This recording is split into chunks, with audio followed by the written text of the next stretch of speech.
cherchez une télévision qui partage vos soucis.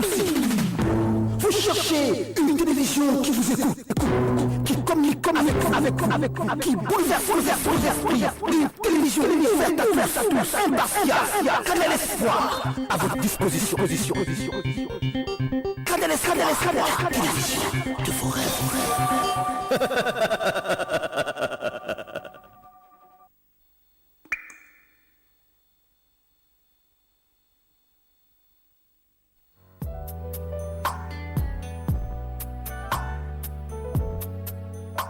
Le courage de dire la vérité sans complaisance et sans état d'âme est une constance de l'art journalistique.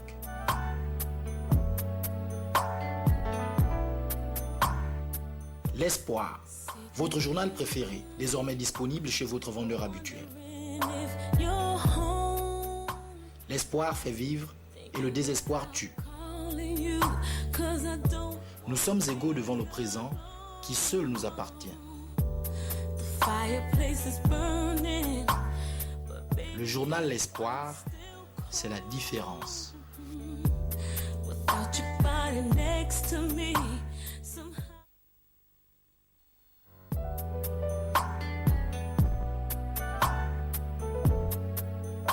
Le courage de dire la vérité sans complaisance et sans état d'âme est une constance de l'art journalistique.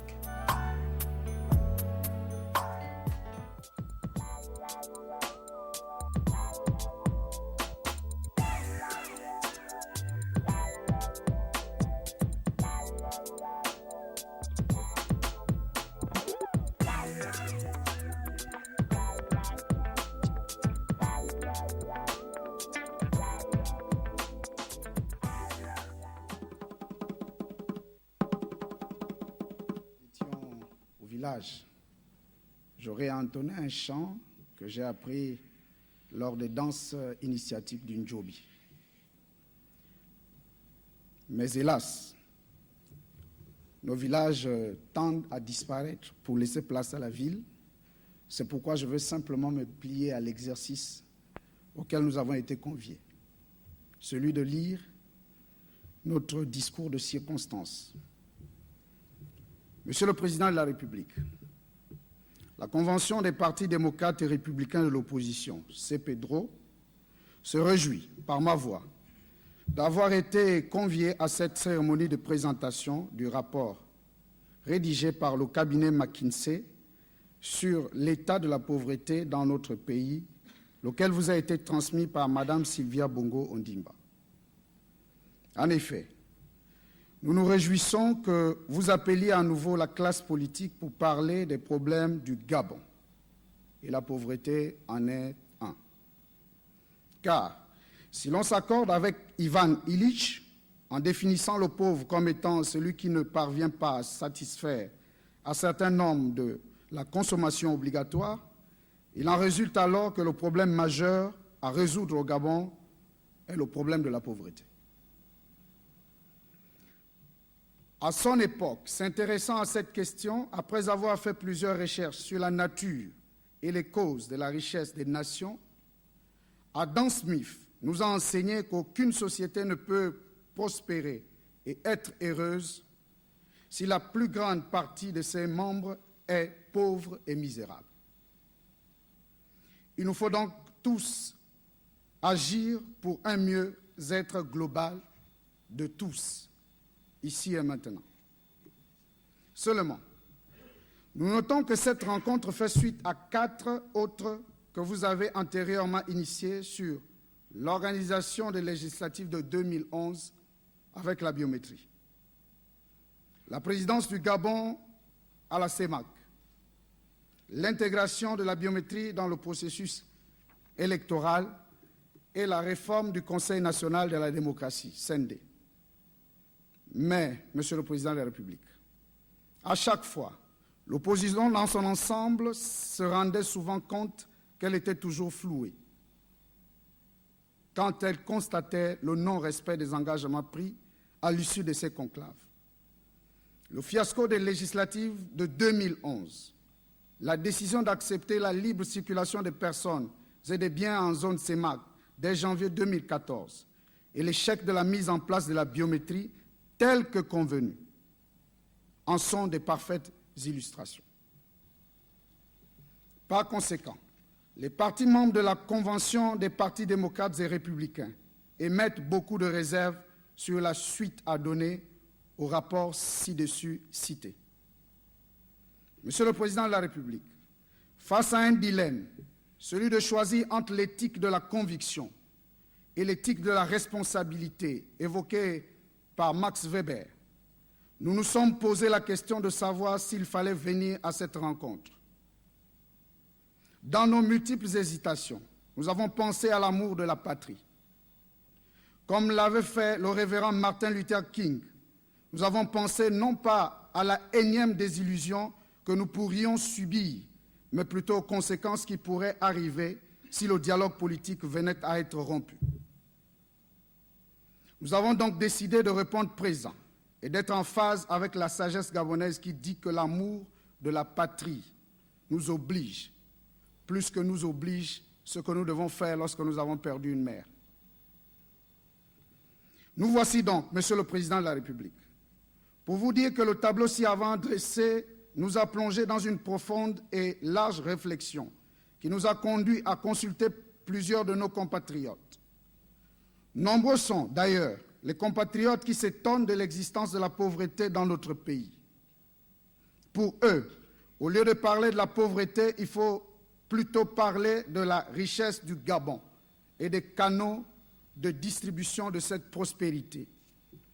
Ils nous ont, en effet, fait remarquer que la pauvreté est la résultante de la mauvaise gouvernance, de l'égocentrisme, du manque de partage et de la persistance dans notre pays d'une démocratie trop déséquilibrée.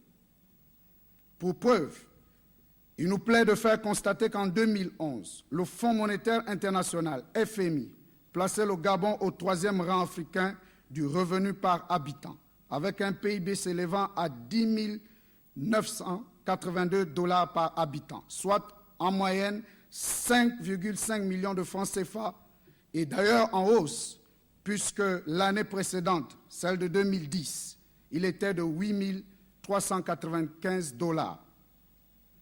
En poursuivant l'analyse, le constat dit qu'avec un budget annuel de plus de 3 000 milliards en 2012 et près de 4 000 milliards en 2013, il n'est pas pensable que le Gabon, avec son million d'habitants, soit un pays pauvre. En effet, notre pays, le Gabon, ne montre pas les signes d'un pays qui croule sous la misère. Lorsque l'État interdit l'importation des véhicules de plus de 3 ans pour ne favoriser que l'achat des véhicules neufs, on indique ainsi la preuve que les Gabonais peuvent se les offrir. Lorsqu'une bouteille d'1,5 litre d'eau minérale coûte aussi cher qu'un pack de 6 bouteilles de la même marque sous d'autres cieux, ou que nous constatons l'exploitation massive des sous-sols, ainsi que la déforestation rapide de nos forêts, nous donnons plutôt l'impression que le Gabon est un pays riche. Par ailleurs, voici déjà plusieurs semaines que de nombreux Gabonais n'ont toujours pas perçu une partie importante de leurs revenus, sans que personne ne s'en plaigne. C'est là encore la preuve que tout va bien dans le pays. Et en bon relais, la télévision nationale le répète insidieusement, chaque jour, en vantant sans cesse les mérites et les exploits de la politique de l'émergence. La jeunesse est régulièrement invitée à participer aux nombreuses cérémonies festives en côtoyant les plus grandes stars de la planète ici, dans ce Gabon-là. C'est donc dire, Monsieur le Président de la République, que les Gabonais et les Gabonaises qui nous ont interpellés attendent de vous que vous mettiez en œuvre au plus vite le projet pour lequel vous avez été élu en 2009. C'est pourquoi il nous importe, Monsieur le Président de la République, de vous signaler qu'une concertation pour traiter des questions de la pauvreté au Gabon venant des plus hautes autorités du pays ne peut qu'étonner et susciter plusieurs interrogations. De notre point de vue, il est plutôt judicieux de convoquer une concertation pour parler de la richesse du Gabon et des canaux de sa redistribution. À cet effet, nous, partis membres de la CEPEDRO, tout en restant disposés à apporter nos suggestions et propositions, pensons que le phénomène de pauvreté au Gabon ne peut trouver un début de solution que si et seulement si le Gabon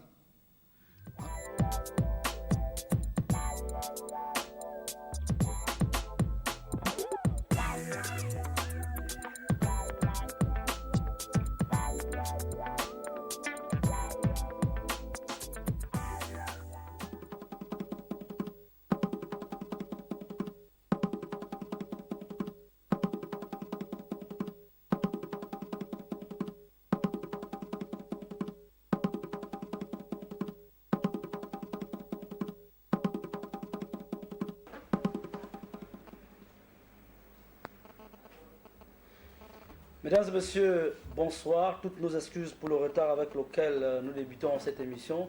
Vous l'aurez compris, c'est tout le temps pour nous de vous permettre de bien suivre ce document, car la thématique de ce soir est liée par rapport à ce que vous avez suivi, ou bien ce qui nous a précédé.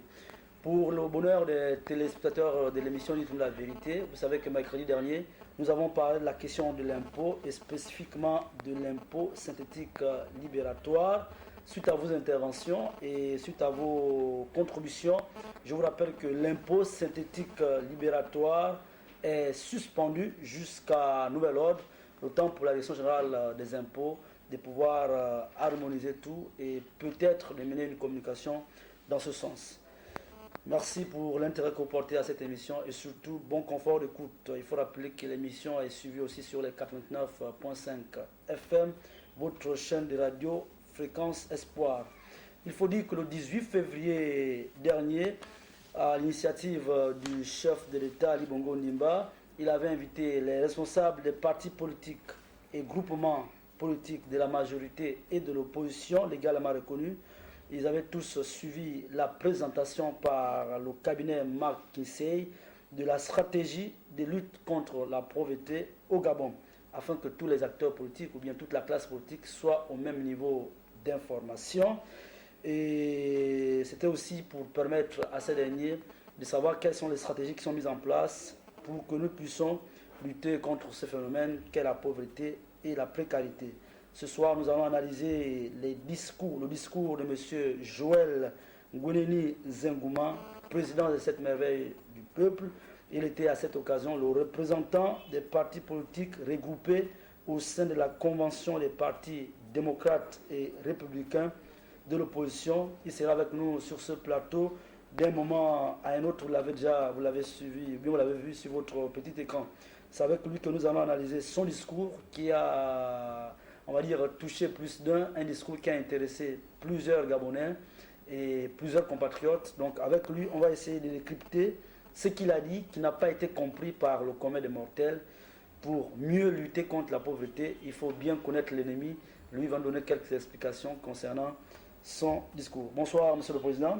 Bonsoir. Merci une fois de plus d'avoir accepté notre invitation et surtout la promptitude avec laquelle vous n'avez pas hésité à pouvoir venir éclairer les Gabonais sur la question de la pauvreté. Déjà, la première question qui me vient en tête, comment avez-vous apprécié l'initiative du chef de l'État? Je tiens particulièrement à vous remercier pour l'invitation que vous nous adressez, nous au CTMP et à la CPDRO et à l'opposition gabonaise. Il faut dire que c'est une initiative louable parce que la télévision est, on peut dire, une denrée rare pour les opposants. Et lorsque l'on nous appelle à la télévision, nous ne sommes que heureux pour parler aux Gabonais et pour leur expliquer une part de vérité qui est la nôtre et qui n'est pas toujours exposée au niveau de toutes les chaînes de télévision. Maintenant, vous posez la question de savoir comment est-ce que nous avons mesuré l'initiative du chef de l'État. Nous vous disons que nous avons été très heureux d'avoir été invités, mais nous avons aussi été très hésitants pour répondre à cet appel. Et nous le disons d'ailleurs dans le discours, parce qu'à chaque fois, nous nous sommes retrouvés dans ce genre de rencontres, nous avons toujours eu le sentiment de ne pas être écoutés, le sentiment de ne pas être pris en compte. Quand bien même nous disons des choses sensées, des choses importantes, nous avons pensé souvent que le pouvoir est sourd à ce que l'opposition dit. Qu'à cela ne tienne, c'est une bonne initiative. Il faut que les Gabonais discutent, ceux de l'opposition et ceux de la majorité, parce que celui qui est au pouvoir doit toujours toujours inviter ceux qui sont à la majorité à la table de discussion pour que le débat ne soit pas dans la rue et pour que le débat ne soit pas un débat autre qu'un débat d'idées. Voilà, un débat d'idées. Pour cela, on va essayer de peut-être faire en sorte que les téléspectateurs auditeurs de l'émission Dites la vérité puissent s'imprégner de votre discours à nouveau. On va suivre un extrait de votre discours. On va aller avec notre ami Ulrich Mkani. On se retrouve tout à l'heure. Lors des danses initiatiques d'une Djobi. Mais hélas, nos villages tendent à disparaître pour laisser place à la ville. C'est pourquoi je veux simplement me plier à l'exercice auquel nous avons été conviés, celui de lire notre discours de circonstance. Monsieur le Président de la République, la Convention des partis démocrates et républicains de l'opposition, CPDRO, se réjouit, par ma voix, d'avoir été convié à cette cérémonie de présentation du rapport rédigé par le cabinet McKinsey sur l'état de la pauvreté dans notre pays, lequel vous a été transmis par Mme Sylvia Bongo Ondimba. En effet, nous nous réjouissons que vous appeliez à nouveau la classe politique pour parler des problèmes du Gabon. Et la pauvreté en est un. Car, si l'on s'accorde avec Ivan Illich, en définissant le pauvre comme étant celui qui ne parvient pas à satisfaire un certain nombre de la consommation obligatoire, il en résulte alors que le problème majeur à résoudre au Gabon est le problème de la pauvreté. À son époque, s'intéressant à cette question, après avoir fait plusieurs recherches sur la nature et les causes de la richesse des nations, Adam Smith nous a enseigné qu'aucune société ne peut prospérer et être heureuse si la plus grande partie de ses membres est pauvre et misérable. Il nous faut donc tous agir pour un mieux-être global de tous, ici et maintenant. Seulement, nous notons que cette rencontre fait suite à 4 autres que vous avez antérieurement initiées sur l'organisation des législatives de 2011 avec la biométrie, la présidence du Gabon à la CEMAC, l'intégration de la biométrie dans le processus électoral et la réforme du Conseil national de la démocratie, CND. Mais, Monsieur le Président de la République, à chaque fois, l'opposition dans son ensemble se rendait souvent compte qu'elle était toujours flouée quand elle constatait le non-respect des engagements pris à l'issue de ces conclaves. Le fiasco des législatives de 2011, la décision d'accepter la libre circulation des personnes et des biens en zone CEMAC dès janvier 2014 et l'échec de la mise en place de la biométrie telle que convenue en sont des parfaites illustrations. Par conséquent, les partis membres de la Convention des partis démocrates et républicains émettent beaucoup de réserves sur la suite à donner au rapport ci-dessus cité. Monsieur le Président de la République, face à un dilemme, celui de choisir entre l'éthique de la conviction et l'éthique de la responsabilité évoquée par Max Weber, nous nous sommes posé la question de savoir s'il fallait venir à cette rencontre. Dans nos multiples hésitations, nous avons pensé à l'amour de la patrie.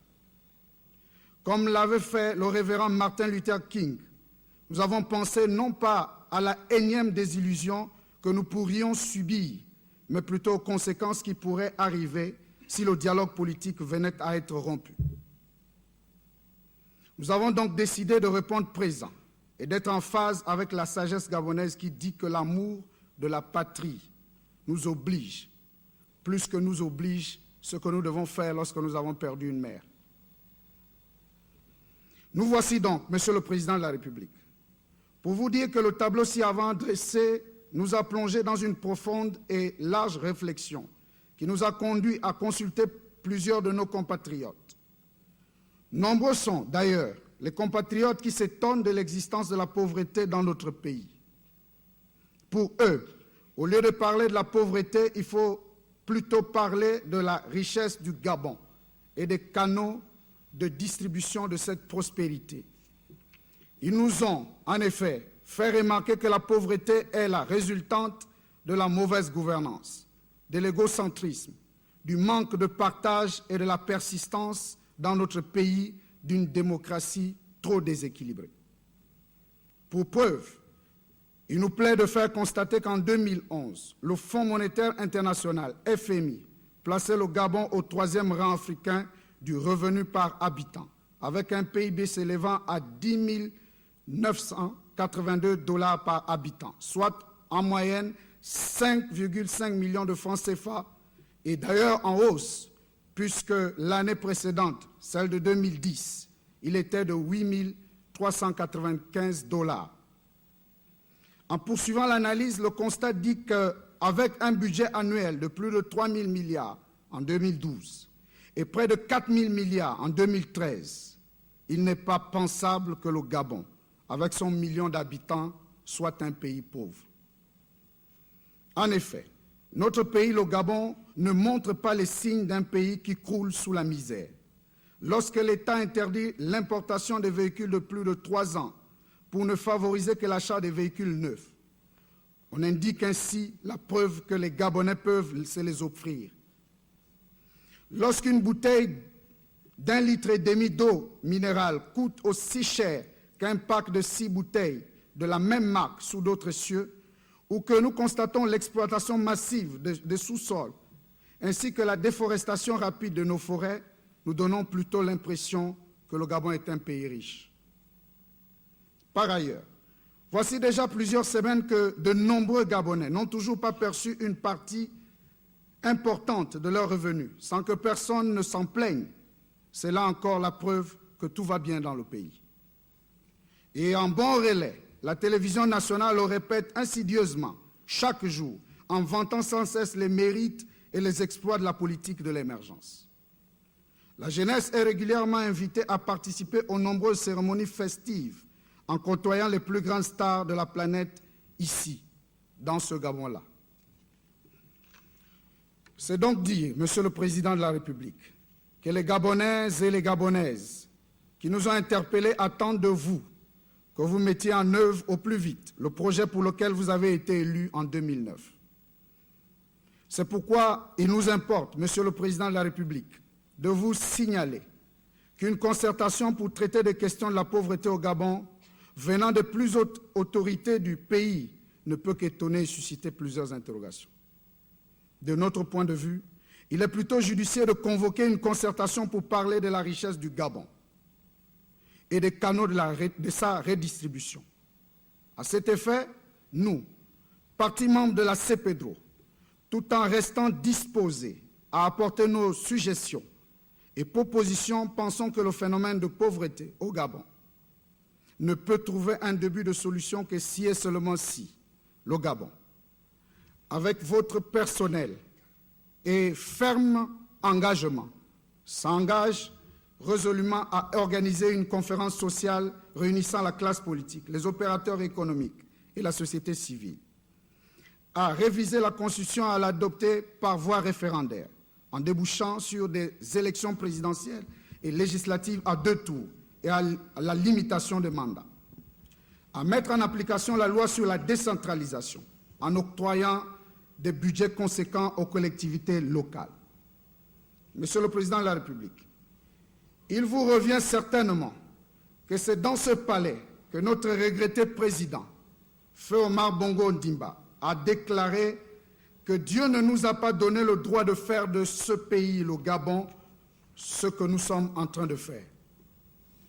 Il vous souviendra aussi que dès votre ascension à la magistrature suprême, vous avez déclaré, je cite, « Je ne serai heureux que lorsque les Gabonais seront également heureux. » Fin de citation. Ce serment oblige donc, Monsieur le Président de la République, à vous atteler avec vigueur et détermination à l'amélioration permanente des conditions de vie des Gabonaises et des Gabonais. Car, dites-vous bien, le peuple gabonais vous attend uniquement là-dessus. Et c'est sur cela que vous serez jugé le moment venu. Les partis membres de la CEPEDRO, en continuant à jouer leur rôle de l'opposition démocratique et républicaine pour la construction d'un Gabon harmonieux, saisissent votre initiative de mettre sur la table le débat relatif au bonheur des Gabonaises et des Gabonais et espèrent que la démocratie gabonaise aura une chance d'être citée en exemple parmi les démocraties les plus enviables. Nous vous remercions.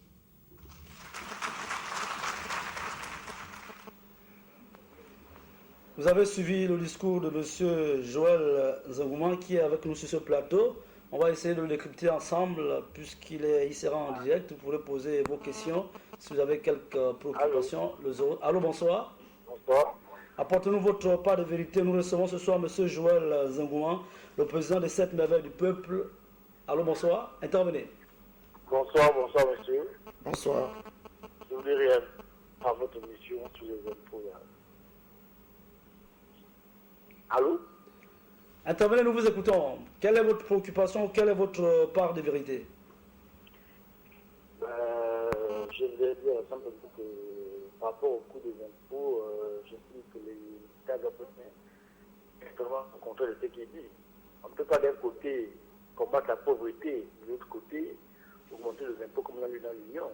Comment est-ce qu'une simple vendeuse de poissons peut arriver à payer 300 000 francs des impôts? C'est pas normal. On ne peut pas à la fois lutter contre la pauvreté et augmenter les impôts. Il faut que le président fasse quelque chose pour les Gabonais. Il faut que le président fasse quelque chose pour les Gabonais. C'est pas normal. À vous aussi d'aider la question. Allô? Oui. Allô?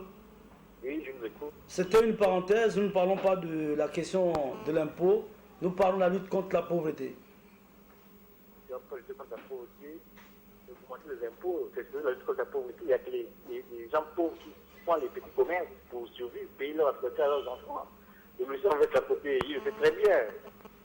C'est ça aussi. Nous là, pour vendre des ballons de pays 300 000 francs par an. Et même pour cet argent où le monsieur avec la socialité, il le sait très bien. C'est la lutte contre la pauvreté, tout ça. C'est pas ça. On peut augmenter les impôts, comme on l'a vu comme ça, là, pour vendre des bananes 300 000 francs par an.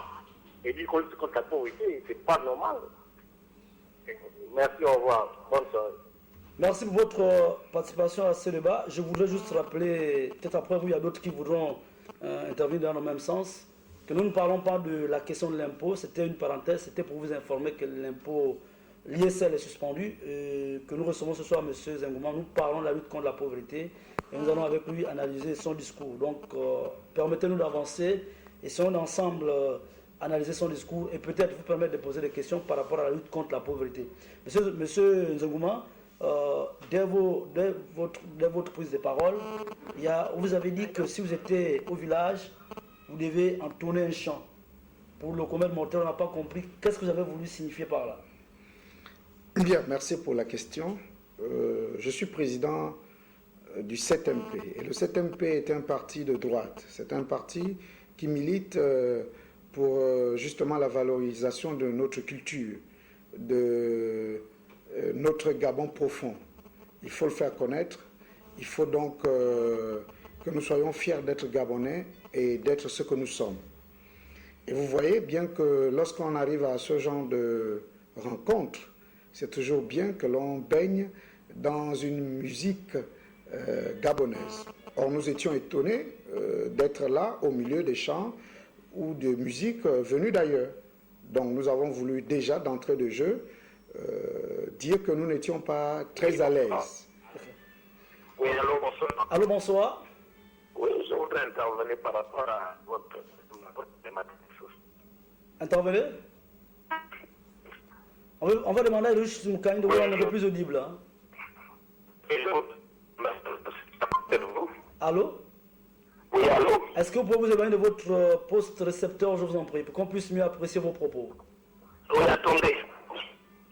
Oui, je disais, vous me recevez là? Nous vous recevons 5 sur 5 maintenant. Ok, d'accord. Je voudrais d'abord adresser le monsieur qui est à côté de vous. Oui, par rapport à sa brillante intervention lors des assises qui ont ouvert les travaux concernant la lutte contre la pauvreté initiée par le chef de l'État. Oui, moi je dis, aujourd'hui, je pense que nous sommes tous des Gabonais et nous suivons tout ce qui se passe à travers le pays et dans notre pays plus précisément. Moi je pense qu'on a l'impression, n'est-ce pas, d'assister à un gouvernement qui n'a peut-être plus rien à nous proposer. Nous avons beaucoup de problèmes.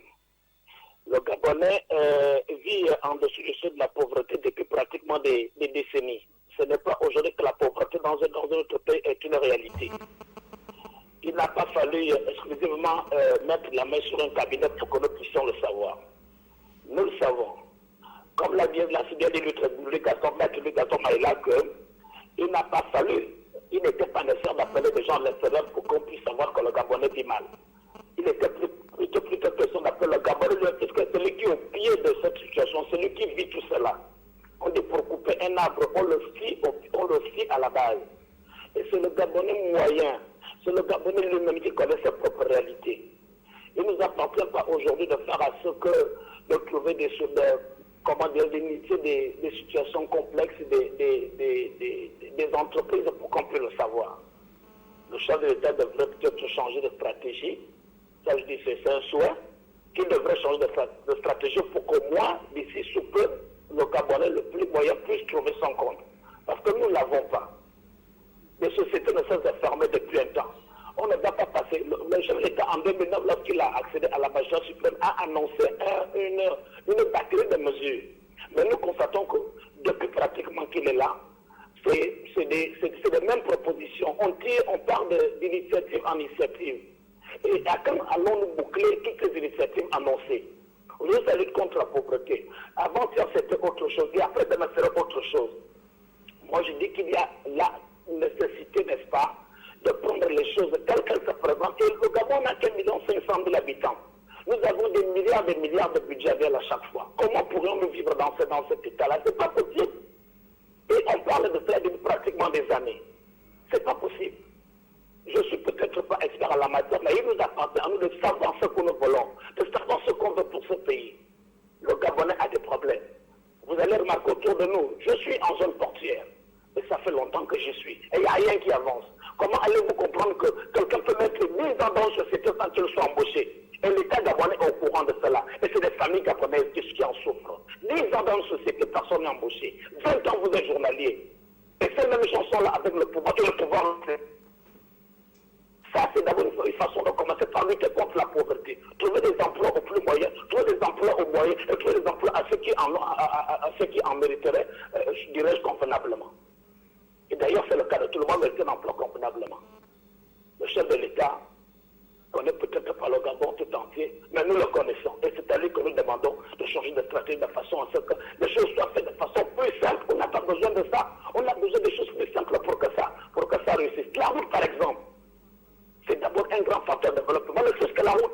On ne demande pas, monsieur le président du CLR a dit que le Gabon n'a pas besoin de grand chose. Le Gabon a juste besoin de manger, dormir dans son enfant à l'école. J'ai suivi de bout en bout tous ces intervenants. Et la substance de l'assise, nous l'avions peut-être maîtrisée. Bon, je dirais, je vais conclure en disant qu'il est nécessaire, n'est-ce pas, de faire à ce que tout Gabonais puisse avoir son compte. Ce n'est pas en suspendant ceci, en renislant cela.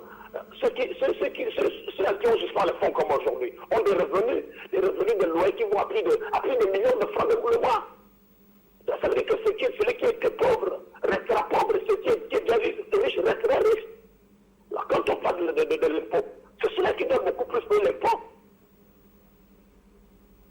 Ok, c'était ça mon intervention. Je tiens à vous remercier. Bonne continuation. Merci pour votre contribution et c'est nous qui vous remercions pour votre participation. Monsieur le Président, peut-être quelque chose à dire par rapport à l'intervention du téléspectateur? Bon, effectivement, c'est ce que nous disons depuis. On a comme l'impression que autour du gouvernement, ou du moins du président et de tout ce qui dirige avec lui, il y a comme une cacophonie dans la prise de décision. En 2009, on fixe un cap, et puis après, ce n'est plus ce cap, on change, on prend un autre. Vous savez, gouverner, c'est avoir des priorités. Lorsque le président arrive, il met la priorité pour dire, c'est le logement. Il faut que pour justement résoudre la question de la pauvreté, on va faire des logements, 5000 logements. Et puis en cours de route, ce n'est plus le logement. On nous annonce une coque. Il faut l'industrialisation, il faut faire une coque. Et puis après, ce n'est plus une coque. L'université de Boué, c'est Boué, si je me trompe, ce n'est plus ça. Maintenant, là, c'est la marina avec le sable qu'on pompe, qu'on est en train de construire. Et puis, ce n'est plus justement le sable qu'on est en train de pomper pour faire les hôtels au bord de mer. C'est maintenant la pauvreté. Donc, avec ça, on se perd. Il n'y a pas de lisibilité. C'est comme si le chef de l'État est pris dans un piège que nous ne comprenons pas. Ça, c'est de un. De deux, il aborde la fameuse question de fonds communs qui sont suspendus. On va revenir. Y arriver mais disons quand même que, effectivement, lui, il a le sentiment qu'on ne sait pas où on va. C'est comme si on va à gauche, tout d'un coup, on va à droite, on va devant, on va derrière, et c'est une préoccupation fondamentale. On va prendre d'autres préoccupations avec certainement téléspectateurs. Allô, bonsoir. Oui, bonsoir. Apportez-nous votre part de vérité. Oui, je voudrais intervenir par rapport à la question soulevée qui est relative notamment à la lutte contre la pauvreté. De prime abord, je voudrais dire que lorsque l'on regarde notamment les indicateurs économiques de notre pays, à savoir le produit intérieur brut, nous constatons effectivement que d'un point de vue économique, le Gabon est producteur de richesses, c'est-à-dire de capitaux qui permettent notamment de pouvoir effectuer des investissements. Ça, c'est le premier point.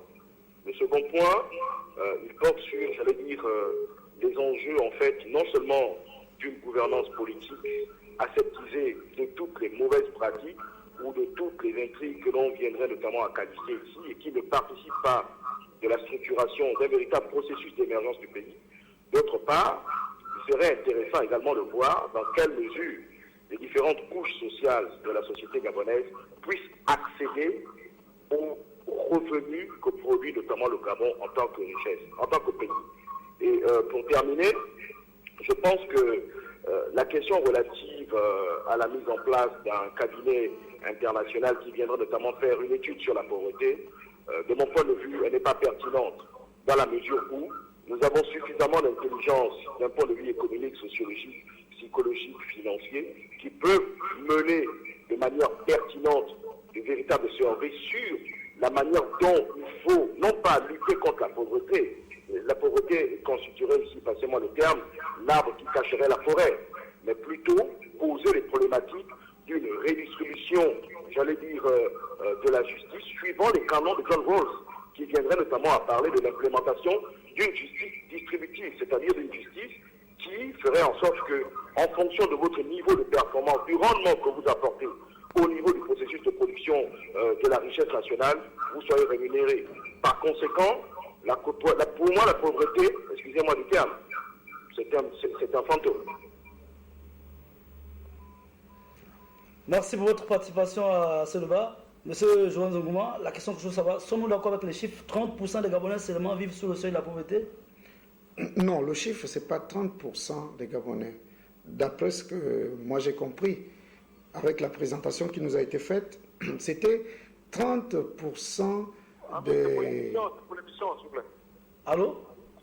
Oui, bonjour. Bonsoir. Bonsoir, si vous avez la thématique de ce soir, apportez-nous votre contribution.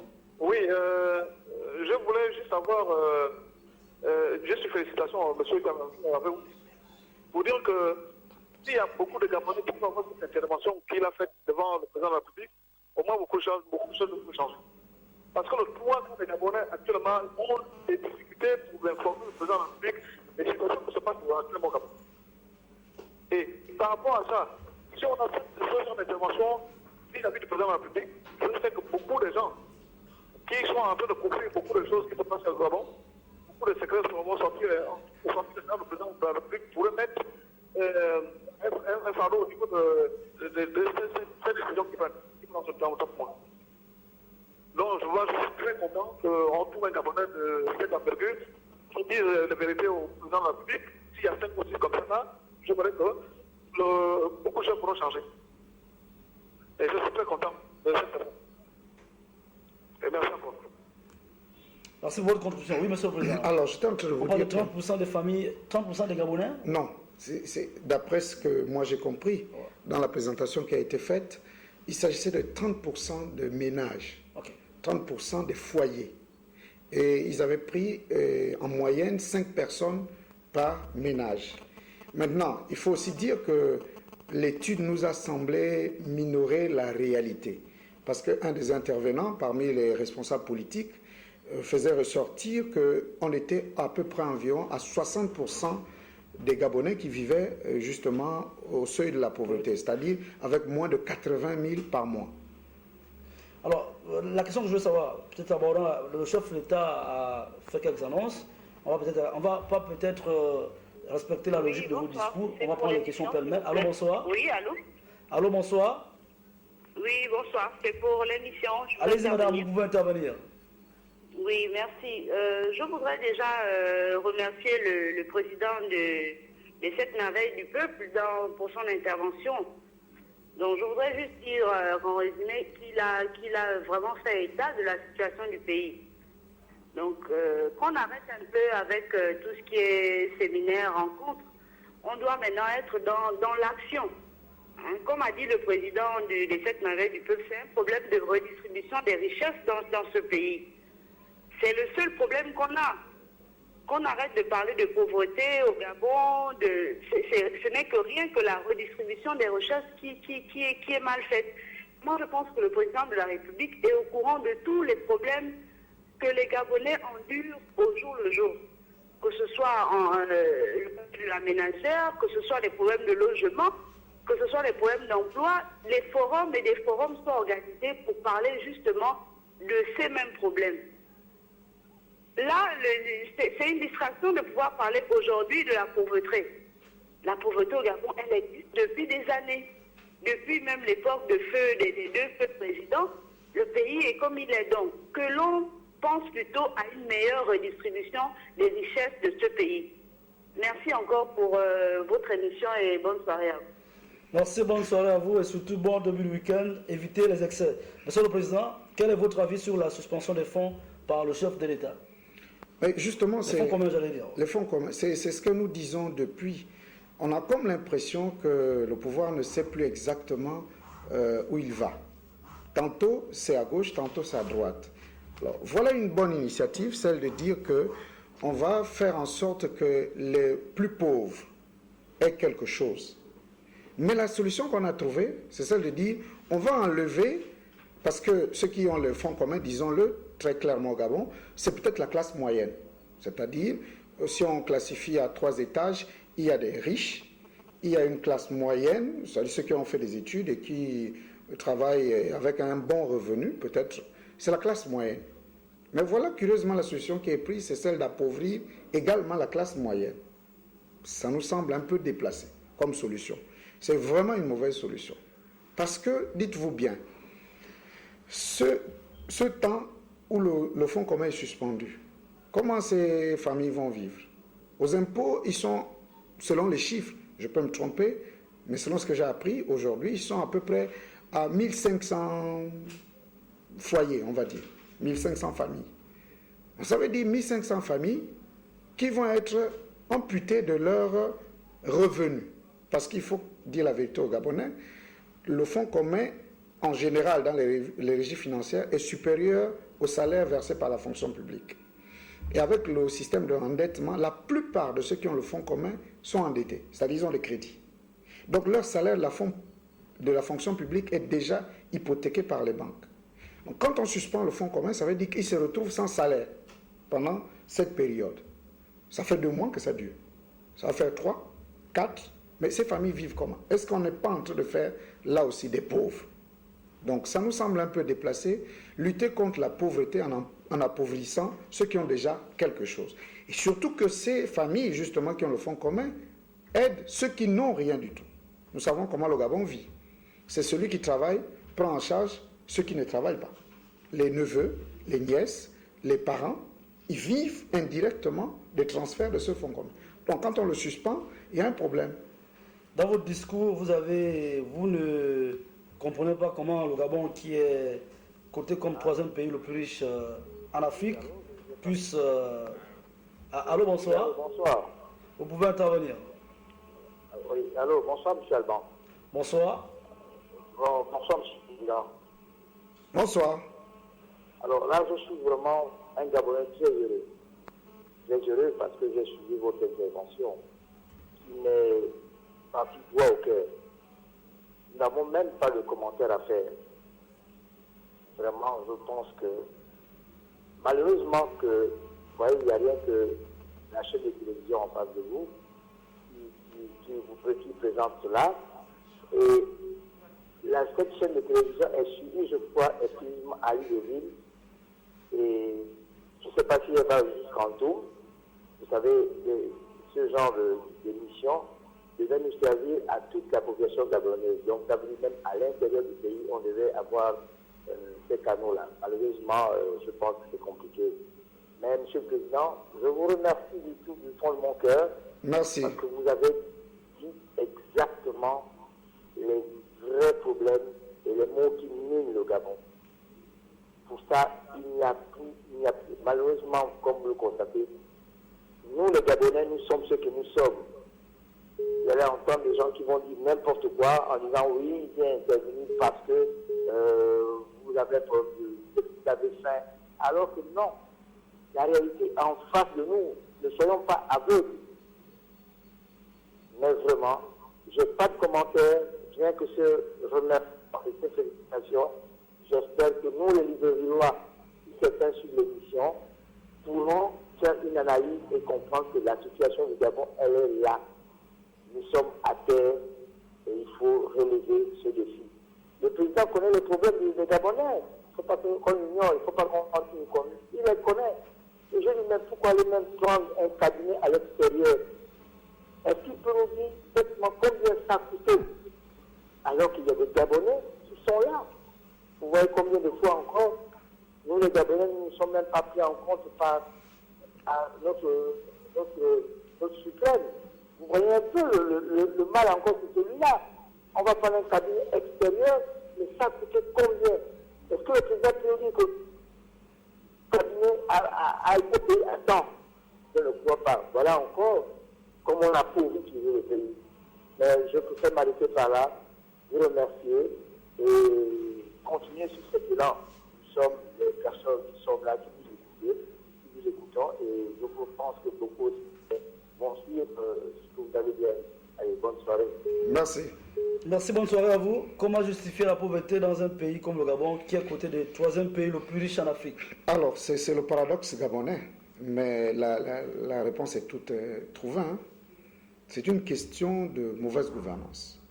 Parce qu'aujourd'hui, quand on cherche à résoudre le problème de la pauvreté en allant suspendre le fonds commun, c'est une fuite en avant. Mais allons-y jusqu'au bout de la logique. Allons aussi suspendre les fonds politiques. Parce que ceux qui ne le savent peut-être pas, mais c'est inscrit dans le budget. Les fonds politiques du Gabon couvrent totalement le budget de certains pays. On ne va pas les citer ici pour ne pas les indexer. Mais quand vous avez au niveau du Parlement des fonds politiques excessifs, vous avez au niveau du Sénat des fonds politiques excessifs, au niveau de la présidence de la République, certains parlent jusqu'à 600 milliards. Vous pensez qu'avec cet argent, on ne peut pas... Fonds de souveraineté. Oui. Vous pensez qu'avec cet argent, là je parle de la présidence, je n'ai pas ajouté ce qu'il y a au niveau du Sénat, ce qu'il y a au niveau de l'Assemblée, etc., etc. Vous pensez qu'avec tout cet argent, on ne peut pas résoudre les problèmes de la pauvreté? Donc, arrêtons, je ne sais même pas qui conseille ce genre de choses au président de la République. Arrêtons de vouloir résoudre les vrais problèmes en allant créer d'autres problèmes beaucoup plus compliqués. Alors, pourquoi vous dites que le débat n'est pas sur la pauvreté, mais sur la richesse du Gabon? Mais justement parce que le Gabon est un pays riche, et ce n'est pas nous, le ZMP, qui le disons, c'est le FMI qui le dit. C'est la Banque mondiale qui le dit.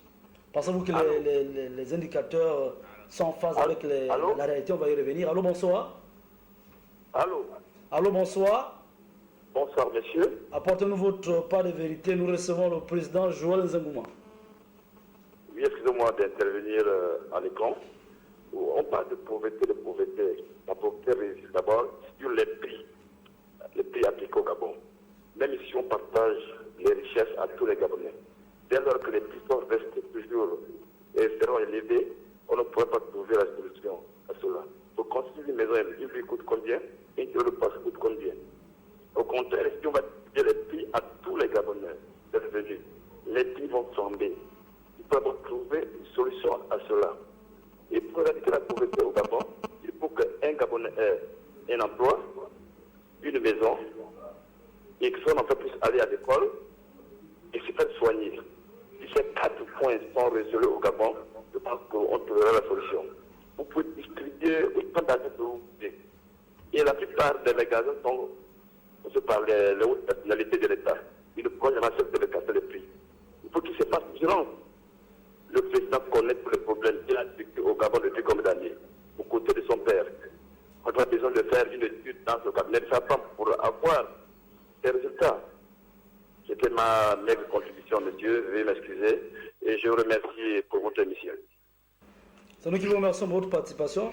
Alors, monsieur le président, pensez-vous que...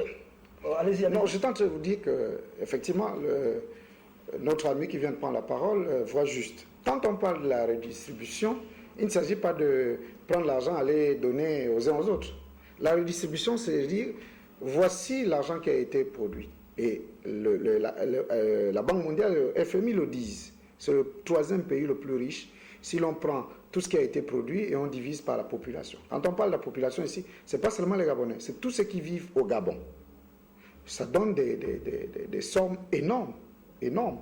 Donc maintenant, quand on dit il faut redistribuer, ça veut dire quoi? Ça veut dire qu'au lieu que cet argent qui est produit ne serve uniquement à faire, comment on appelle ça, de la bonne vie à certains, notamment les plus riches, il faut faire en sorte que même celui qui est le plus pauvre ne ressente pas sa pauvreté. Et ça passe par des distributions, en faisant des hôpitaux, en faisant des écoles, en faisant du logement social pour que chacun puisse avoir sa maison.